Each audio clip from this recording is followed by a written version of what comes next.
Hello friends, welcome to रोशन की class YouTube channel. Friends, आप सभी का आज की इस वीडियो में एक बार फिर से बहुत बहुत स्वागत है। आज की इस वीडियो में हम देखेंगे सूक्ष्म पाठ्य योजना, जो कि आपका विज्ञान विषय का होगा। तो पूरी वीडियो देखिएगा। अगर आप लोगों को वीडियो देखने के बाद वीडियो अच्छी लगती है तो प्लीज़ वीडियो को लाइक कर दीजिएगा। और डेली बेसिस पे अगर आप लोगों को हर दिन आप लोगों को नई नई पाठ्य योजना की वीडियो देखनी है, या फिर सूक्ष्म शिक्षण पाठ्य योजना की वीडियो देखनी है, या फिर आपको super TET, UP TET, C TET की कंप्लीट फ्री में तैयारी करनी है, तो रोशन की क्लास यूट्यूब चैनल से जुड़ जाइए। बिल्कुल फ्री है। नीचे लाल कलर का सब्सक्राइब बटन, उस पर क्लिक करके सब्सक्राइब कर लीजिए। साथ ही साथ बेल आइकन को दबा के रखिए। तो चलिए दोस्तों, शुरू करते हैं आज की यहाँ पे सूक्ष्म पाठ्य योजना। आप सभी को पता है, जिस पेज से आप सूक्ष्म पाठ्य योजना बनाते हैं या फिर पाठ्य योजना बनाते हैं, उसके बीचों बीच आपको इस तरीके से सूक्ष्म पाठ्य योजना संख्या लिखनी होती है। उसके बाद आपको दिनांक लिखना है, जिस डेट में आपने ये सूक्ष्म पाठ्य योजना पढ़ाई है। यहाँ उसके बाद आपको क्लास लिखनी है, कक्षा लिखनी है। आज की जो हमारी कक्षा है वो 8वीं और 9वीं दोनों के लिए है। यहाँ पे आप ध्यान दीजिएगा। कालांश लिखना होता है। फिर आपको कालांश का मतलब होता है किस पीरियड में आप जाएंगे चैप्टर को पढ़ाने। काफ़ी कॉलेजेस में कालांश को ही चक्र कहा जाता है, तो दोनों चीज़ें सेम है। आप जिसमें जाएंगे, प्रथम, द्वितीय, तृतीय, चतुर्थ, जो भी हो, यहाँ पे उसको लिख लीजिएगा। नेक्स्ट आपका आता है समयावधि। समयावधि आपका जो लेसन प्लान का होता है वो तो 30 से 45 मिनट का होता है, लेकिन जो सूक्ष्म पाठ्य योजना का होता है वो 5 से 7 मिनट का होता है। मैक्सिमम 7 मिनट का होता है। आप 5 से 6 मिनट ले सकते हैं, 7 से 8 मिनट ले सकते हैं, इससे कोई दिक्कत नहीं है। लेकिन अगर आप ज़्यादा समय लेंगे, 10 मिनट का लेंगे, तो उसमें आपको यहाँ पे लास्ट में जो पर्यवेक्षक टिप्पणी देता है वो वहाँ पे आपको चीज़ें देखने को मिलेंगी। नेक्स्ट आपको विषय यहाँ पे लिखना है। विषय जो आपका है वो है विज्ञान का। उप विषय है, यहाँ पे देखेंगे तो जीव विज्ञान है। जीव विज्ञान यहाँ पे लिखा गया है, तो यहाँ पे विज्ञान लिख दीजिएगा। इस विज्ञान को यहाँ से हटा के टाइपिंग मिस्टेक हो गया है। नेक्स्ट आपका एक चीज़ यहाँ पे भूल गए हैं, मैं भूल गया हूँ टाइप करना। यहाँ पे कौशल लिखना है। कौशल जो हमारा आज का है, कौशल इस तरीके से लिख लीजिएगा। उसके सामने लिख दीजिएगा प्रस्तावना कौशल। प्रस्तावना कौशल लिख दीजिएगा पूरा इसको। नेक्स्ट आप देख सकते हैं हमारा जो आज का प्रकरण है वो है कोशिका। इतना सब लिखने के बाद आपको लिखना है पूर्व ज्ञान। पूर्व ज्ञान में देखिए लिखा गया है यहाँ पे, विद्यार्थी कोशिका के बारे में सामान्य जानकारी रखते हैं। अब पूर्व ज्ञान आपने यहाँ पे लिख दिया। इसके बाद आप पूर्व ज्ञान से संबंधित बच्चों से प्रश्न पूछेंगे, जिसको कहते हैं प्रस्तावना प्रश्न। प्रस्तावना प्रश्न बनाते समय कुछ बातों का ध्यान रखना होता है। यानी कि पहले तो इसका स्टैंडर्ड स्ट्रक्चर जो होता है वो 3 कॉलम का होता है। क्रम संख्या, छात्राध्यापक कथन, लड़की है तो छात्राध्यापिका कथन हो जाएगा, और लास्ट में छात्र क्रियाएं। उसके बाद दूसरी जो बात ध्यान में रखने वाली होती है कि आपका जो प्रश्न होगा उससे जो उत्तर मिलेगा उससे दूसरा प्रश्न बनेगा, दूसरे प्रश्न का जो उत्तर मिलेगा उससे तीसरा प्रश्न बनेगा। इस तरीके से जिग जैग फॉर्म में होना चाहिए। और कम से कम 3 प्रश्न पूछ के अपना प्रकरण निकलवा सकते हैं। ज़्यादा से ज़्यादा 5 से 6 प्रश्न पूछा जा सकता है अपना प्रकरण निकलवाने के लिए। ठीक, इतनी सारी चीज़ें आपको पता चल गई हैं। प्रस्तावना कौशल ही आपका आगे पाठ्य योजना में जब पाठ्य योजना बनाएंगे तो उसमें काफ़ी ज़्यादा काम आने वाली है। तो यहाँ पे पहला, यहाँ पे बच्चों से आप प्रश्न पूछेंगे, विद्यालय में हमें कौन पढ़ाता है? तो बच्चे बोलेंगे टीचर, अध्यापक, मास्टर साहब। ऐसे वहाँ पे आपको अलग अलग आंसर मिलेगा।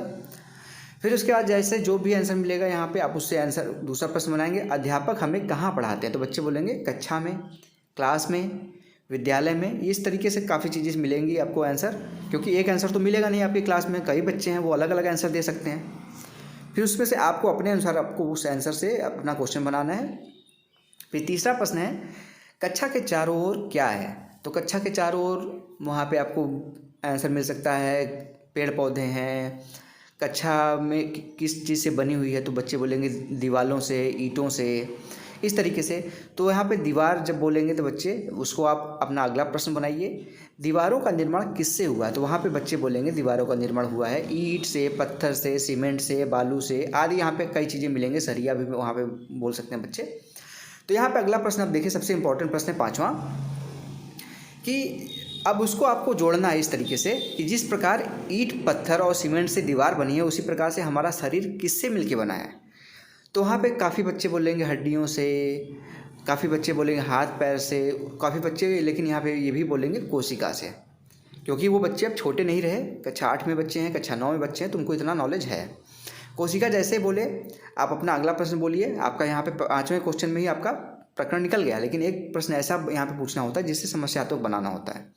तो कोशिका से यहाँ पे पूछेंगे आप, कोशिका से रिलेटेड, कोशिका के बारे में आप क्या जानते हैं, विस्तार पूर्वक बताइए। तो ये बच्चे नहीं बता पाएंगे, तो ये हो जाएगा समस्यात्मक प्रश्न। जैसे ही समस्यात्मक प्रश्न होगा, आप अपना यहाँ पे उद्देश्य कथन बोलेंगे। उद्देश्य कथन इसलिए जरूरी होता है कि इसी में आप बताते हैं बच्चों को कि क्या पढ़ाने, वो क्या पढ़ने वाले हैं और आप क्या पढ़ाने वाले हैं उनको। तो उद्देश्य कथन में देखिए यहाँ पे बोला गया है, अच्छा बच्चों आज हम कोशिका के बारे में अध्ययन करेंगे। ये भी बोल सकते हैं या फिर इस तरीके से भी बोल सकते हैं, बच्चों आज मैं आप लोगों को कोशिका के बारे में विस्तार पूर्वक अध्ययन कराऊंगा। तो ये हो गया आपका उद्देश्य कथन। यहीं पे आपका प्रस्तावना कौशल तो यहाँ पे खत्म हो जाता है उद्देश्य कथन पे ही। इसके बाद आपका प्रस्तुतिकरण होता है, लेकिन उसके बाद यहाँ पे आपको निरीक्षण तालिका भी, अगर आपके कॉलेज वाले डायरी बना के नहीं दिए हैं प्रिंटेड, तो आपको निरीक्षण तालिका भी बनानी होती है। उसमें आपको 3-4 कॉलम बनाने हैं, क्रम संख्या, प्रस्तावना कौशल के घटक, हाँ या ना। हाँ या ना मतलब ये होता है जो घटक होते हैं उसमें से आपने उसका प्रयोग किया है तो हाँ मिलेगा, नहीं किया है तो ना मिलेगा। तो पहला यहाँ पे देखिए कौशल का घटक है एक पूर्व ज्ञान का प्रयोग। तो यहाँ पे आपने पूर्व ज्ञान का प्रयोग किया है, बच्चों से उनसे पूछा है कि कोशिका जो है वो, जैसे उन्होंने बताया ना कि उसी प्रकार हमारा शरीर किससे मिलकर बना, तो बच्चे बोले हैं कोशिका, तो उसका आपने प्रयोग किया, इसलिए आपको यहाँ पे हाँ मिला है। दूसरा प्रश्न है यहाँ पे छात्रों के उत्तरों का प्रयोग। तो बिल्कुल आपने छात्रों का जो उत्तर है उसी से आपने प्रश्न बनाया अपना अगला, तो इसमें आपने प्रयोग भी किया, तो इसमें भी आपको सही मिल जाएगा। तीसरा प्रश्न है प्रश्नों में तारतम्यता, यानी कि जो मैंने बताया था स्टार्टिंग में कि जो जिग-जैग फॉर्म में होना चाहिए। पहले प्रश्न का जो उत्तर आएगा उससे दूसरा प्रश्न बनेगा, दूसरे प्रश्न का जो उत्तर आएगा तो उससे तीसरा प्रश्न बनेगा। उसका यही मतलब है तारतम्यता, यानी कि एक दूसरे से जुड़े हुए हैं कि नहीं जुड़े हुए हैं। तो यहाँ पे बिल्कुल जुड़े हुए हैं एक दूसरे से, तो इसमें भी आपको हाँ मिल गया। चौथा है मूल पाठ की ओर अग्रसरता, यानी कि आप क्या ऐसे प्रश्न पूछ रहे हैं जो मूल पाठ की तरफ ले जा रहा है, या फिर ऐसे कोई भी प्रश्न पूछ ले रहे हैं उस पाठ से रिलेटेड है ही नहीं। तो ऐसा नहीं किया आपने, कोशिका से रिलेटेड ही यहाँ पे क्वेश्चन पूछा गया है, वहाँ पे ले जाया गया है, उसी की तरफ अग्रसर हुआ गया है। तो यहाँ पे आपने इसका भी प्रयोग किया, इस घटक का भी, तो यहाँ पे भी आपको हाँ मिल गया।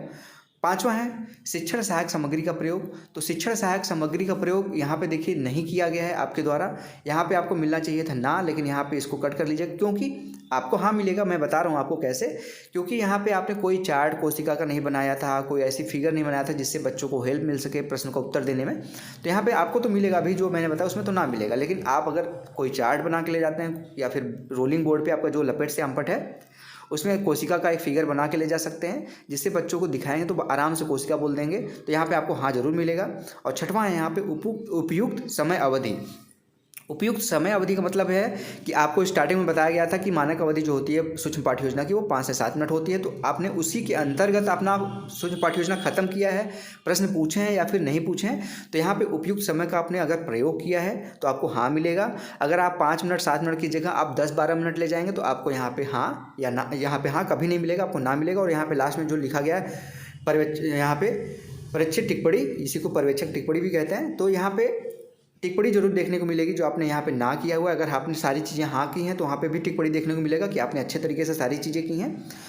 तो ये था दोस्तों आज का सूक्ष्म पाठ्य योजना। अगर आप लोगों को आज का सूक्ष्म पाठ्य योजना अच्छा लगा हो तो प्लीज़ वीडियो को लाइक करिएगा। और इस वीडियो की अगर PDF चाहिए आपको तो रोशन की क्लास टेलीग्राम चैनल से जाके बिल्कुल फ्री डाउनलोड कर सकते हैं, वहाँ पर ये अपलोड कर दूंगा मैं, वहाँ से जाके आप इस नाम से आपको सूक्ष्म पाठ्य योजना कोशिका के ऊपर प्रस्तावना कौशल का मिल जाएगा। तो फ्रेंड्स मिलते हैं नेक्स्ट वीडियो में, तब तक के लिए आप सभी का बहुत बहुत धन्यवाद। जय हिंद, वंदे मातरम।